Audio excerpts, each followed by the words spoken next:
உனக்கு அடுத்திருப்பு வாழ்வோர் நேர்மையுடன் நீதி வழங்கு. லேவியர் நூலிலிருந்து வாசகம்.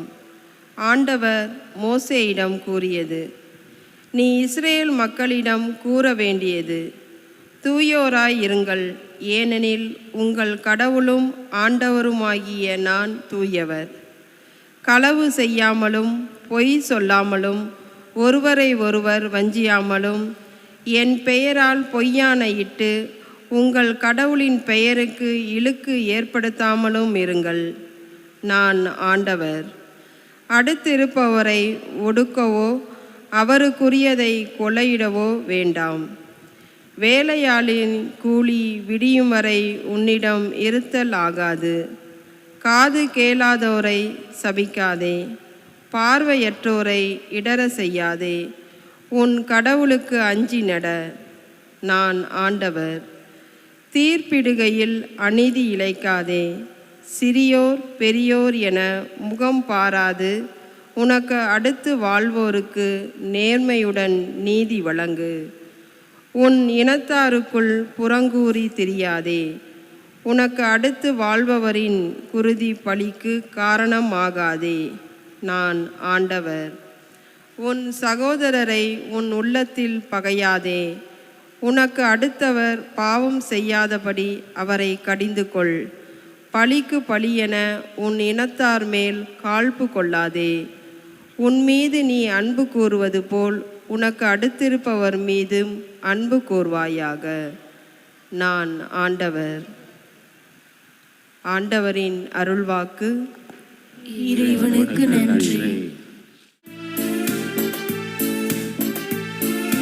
ஆயத்தன் மந்தையை காப்பது போல ஆண்டவர் நம்மை காக்கின்றார்.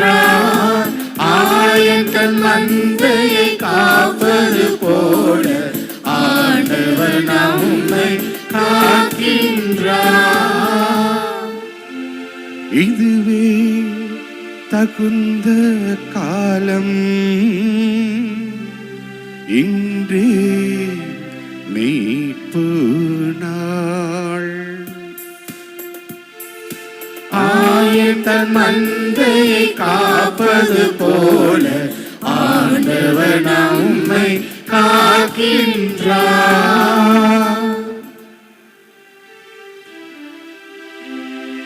ஆண்டவர் உங்களோடு இருப்பாராக.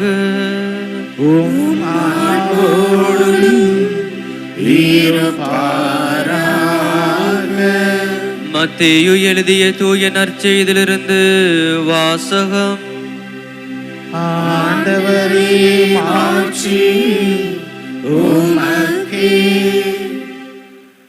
அக்காலத்தில் இயேசு தம் சீடர்களை நோக்கி கூறியது: வானதூதர் அனைவரும் புடைசூழ மானிட மகன் மாட்சியுடன் வரும்போது தம் மாட்சிமிகு அரியணையில் வீற்றிருப்பார்.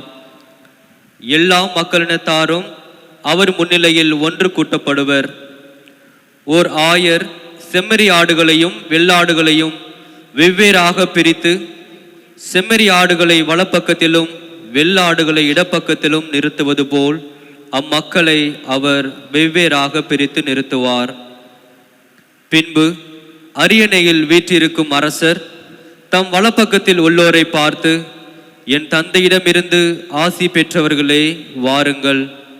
உலகம் தோன்றியது முதல் உங்களுக்காக ஏற்பாடு செய்யப்பட்டிருக்கும் ஆட்சியை உரிமை பேராக பெற்றுக்கொள்ளுங்கள்.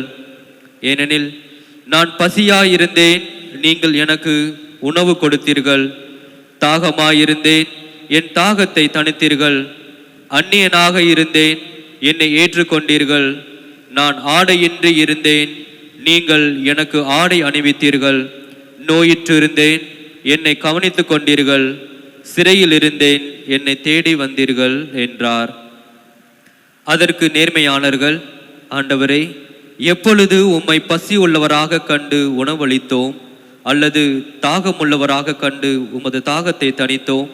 எப்பொழுது உம்மை அந்நியராக கண்டு ஏற்றுக்கொண்டோம், அல்லது ஆடை இல்லாதவராக கண்டு ஆடை அணிவித்தோம்? எப்பொழுது நோயுற்றவராக அல்லது சிறையில் இருக்க கண்டு உம்மை தேடி வந்தோம் என்று கேட்பார்கள். அதற்கு அரசர், மிக சிறியோராகிய என் சகோதரர் சகோதரிகளுள் ஒருவருக்கு நீங்கள் செய்வதையெல்லாம் எனக்கே செய்தீர்கள் என உறுதியாக உங்களுக்கு சொல்கிறேன் என பதிலளிப்பார்.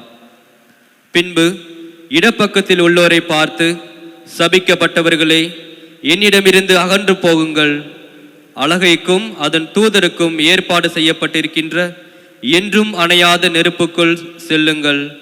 ஏனெனில் நான் பசியாயிருந்தேன், நீங்கள் எனக்கு உணவு கொடுக்கவில்லை, தாகமாயிருந்தேன், என் தாகத்தை தணிக்கவில்லை, நான் அந்நியனாக இருந்தேன், நீங்கள் என்னை ஏற்றுக்கொள்ளவில்லை, ஆடையின்றி இருந்தேன், நீங்கள் எனக்கு ஆடை அளிக்கவில்லை, நோயுற்று இருந்தேன், சிறையில் இருந்தேன், என்னை கவனித்துக் கொள்ளவில்லை என்றார். அதற்கு அவர்கள், ஆண்டவரே, எப்பொழுது நீர் பசியாகவோ தாகமாகவோ அந்நியராகவோ ஆடையின்றியோ நோயிற்றோ சிறையிலோ இருக்க கண்டு உமக்கு தொண்டு செய்யாமல் இருந்தோம் என கேட்பார்கள். அப்பொழுது அவர், மிக சிறியோராகிய இவர்களுள் ஒருவருக்கு நீங்கள் எதையெல்லாம் செய்யவில்லையோ அதை எனக்கும் செய்யவில்லை என உறுதியாக உங்களுக்கு சொல்கிறேன் என பதிலளிப்பார். இவர்கள் முடிவில்லா தண்டனை அடையவும் நேர்மையாளர்கள் நிலைவாழ்வு பெறவும் செல்வார்கள். ஆண்டவரின் அருள்வாக்கு. கிறிஸ்துவே உமக்கு புகழ்.